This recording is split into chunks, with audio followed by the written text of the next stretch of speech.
법인세 또는 종합소득세 중에서 25%나 세액공제 받을 수가 있는데요. 아직도 세금 다 납부하고 계신 대표님이라면 이거 무조건 만드셔야 합니다. 네, 안녕하세요. 비즈니스 헬퍼 조 팀장입니다. 사업을 운영하면 돈은 버는데 왜 계속 돈이 없다고 느낄까요? 아마 대표님께서도 잘 아실 텐데요. 많이 버는 만큼 또 나가는 돈이 많기 때문입니다. 이 사업 운영비뿐만 아니라 좀 내야 할 세금이 많기 때문에 이 부담이 되는 것이 또 현실인데요. 그래서 오늘 영상에서는 이 기업부설연구소를 통해서 최대한 세금을 적게 낼 수 있는 방법을 알려드리려고 합니다. 더 이상 세액공제 받을 수 있는 항목들이 없어서 고민하고 계신 대표님이라면 오늘 소개해드릴 방법 꼭 확인하셔서 절세 혜택 받아보시길 바랍니다. 만약 기업부설연구소가 이미 있지만 활용을 잘 못하시는 기업이거나 기업 컨디션에 맞춰서 추가적인 절세 혜택에 대해서 안내를 좀 받아보고 싶은 대표님이라면 아래 링크 통해서 꼭 상담 받아보시고 세금 부담 줄이셨으면 좋겠습니다. 그럼 기업부설연구소가 뭐길래 공제를 받을 수 있는 건가요? 기업부설연구소는 이 기업 내에서 기술 개발, 신제품 연구, 공정 개선, 서비스 혁신 등을 수행하는 전담 연구 조직입니다. 그래서 일정 요건을 좀 충족해서 정부로부터 공식적으로 기업부설연구소 또는 연구개발 전담부서로 인정을 받은 뒤에 엄청난 세액 공제 또는 정부 지원 사업의 가점을 또 받을 수가 있습니다. 이 연구소 설립이 되면 대표적으로 세 가지 특장점이 있습니다. 그 첫 번째로는요, 벤처기업 인증, 메인비즈, 이노비즈 이런 얘기 들어보셨을 텐데 이런 인증을 받을 때 회사 내에 연구개발 조직이 있다는 증빙을 좀 할 수가 있습니다. 그래서 가점을 받아서 위에 인증들을 좀 받기가 수월해진다는 장점이 있습니다. 두 번째로 추가적인 인증을 받을 때도 좋지만 정책자금이나 정부 지원 사업을 신청할 때도 도움이 많이 됩니다. 모든 회사는 기술이 중요하죠. 기술은 곧 차별성을 말하고 차별성은 곧 경쟁력을 말하기 때문입니다. 그래서 기술을 연구개발하는 조직이 있다는 건 정부에서 바라볼 때도 매우 긍정적이기 때문에 가점 혜택을 받을 수 있습니다. 그리고 세 번째는 이 말이 많은 연구비 세액공제 혜택이 있습니다. 예를 들어서 기업부설연구소 연구원 3명의 연봉의 합이 한 1억 원이라고 가정을 해볼게요. 그러면 해당 연봉 1억의 25%인 2,500만 원만큼 세액공제를 받을 수 있습니다. 2,500만 원은 대략 단기 순이익이 한 2억 2천, 2억 3천 정도가 났을 때 나오는 법인세인데요. 쉽게 말해서 단기 순이익이 2억 원이 나도 법인세를 안 낼 수 있다는 거죠. 여기서 더 대박은 중소기업은 최소한의 세금을 내게끔 되어져 있습니다. 아무리 많은 세액 공제를 받아도 법인세 내기 전 순이익의 한 7%, 이건 무조건 법인세로 내야 합니다. 이를 최저한세라고 하는데요. 연구소를 통한 R&D 세액 공제는 이 최저한세를 뚫고 이 7%조차 안 내게 할 수 있습니다. 그래서 실제로 법인세 0원이 나오게끔 할 수 있을 만큼 엄청난 절세 효과가 됩니다. 그래서 많은 혜택을 주는 만큼 대충 준비해서는 안 됩니다.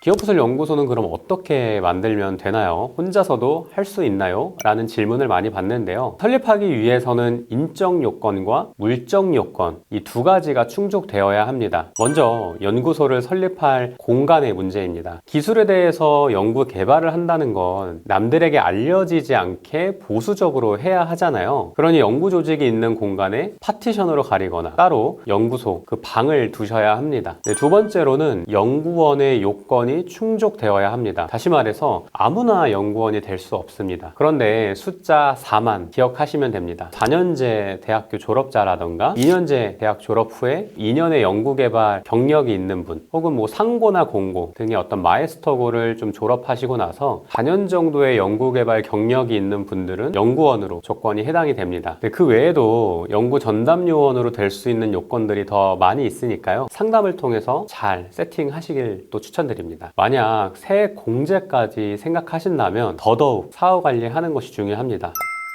그래서 기업부설연구소 설립할 때 주의사항 그리고 꼭 알아야 할 점들을 좀 알려드릴 텐데요. 기업부설연구소에는 정말 많은 장점들이 있습니다. 그러다 보니 실제로 연구하고 있지 않지만 설립하는 경우가 굉장히 많은데요. 혹시라도 정책자금이나 인증 때문에 설립하시더라도 이 두 가지만 꼭 잘 기억하셨으면 좋겠습니다. 제일 먼저 이런 기업은 절대 세액공제 받으면 안 됩니다. 이 연구소 세액공제를 받다가 인정이 안 되면 받은 많은 세금 혜택뿐만 아니라 가산세까지 물어내고 심지어 정책자금 신청 등에도 제한이 됩니다. 실제로 신청할 때는 문제가 없어요. 그런데 나중에 이게 몰아서 문제가 터지는 경우들을 많이 봅니다. 그래서 사업이란 건 당장 1, 2년만 하는 게 아니잖아요. 그래서 계속 사업을 하다가 한 5년치 이게 묵혀서 한 방에 때려 맞는 경우들도 있습니다. 그래서 실질적으로 제대로 운영하실 계획이 아니라면 세액공제 받지 마시길 바랍니다. 네, 두 번째로는 특허를 꼭 준비하셨으면 좋겠습니다. 사실 예전에는 이 컨설팅 업계에서도 연구일지를 좀 대행하는 경우들이 좀 많이 있었는데 이 형식적으로만 작성된 연구일지들이 너무 많았습니다. 그래서 사실상 어떤 기술을 연구 개발했다면 당연히 이 기술에 대해서 보호를 하고 싶어 할 텐데 기술을 보호할 수 있는 특허를 등록하지 않았다라는 건 좀 말이 안 되죠. 그래서 연구소의 유지를 위해서라도 꼭 특허를 준비해 주시고 그래야 실제로 연구를 하고 있음을 증빙할 수 있는 자료로 쓰일 수 있습니다. 네, 사업하는 대표님들께서 세금 내려고 사업하는 것 같다. 종종 이런 말씀을 하시는데요. 부가세 내다 보니까 법인세 내고 법인세 내고 나니까 종합소득세 내고 그만큼 돈을 버는 거는 맞지만 그래도 떼가는 게 왜 이렇게 많지? 좀 아까운 마음도 많이 드셨을 겁니다. 그래서 여기저기 알아보면서 절세 혜택이 무엇이 있는가 많이 알아보고 고민하셨을 텐데요. 그럴 때일수록 탄탄하게 잘 준비해 가셨으면 좋겠습니다. 그래서 기업부설연구소를 이용해서 세액 공제를 활용하는 것처럼 정부에서 지원해주는 각종 지원 사업들을 놓치고 있다면 비즈니스 헬퍼에서는 기업의 컨디션에 맞게 절세, 정책자금, 지원 사업 등을 안내해드리고 있습니다. 그래서 그런 도움이 좀 필요하신 분들은 링크를 클릭하셔서 무료 상담 받으시고 또 정보도 얻어가시길 바라겠습니다. 감사합니다.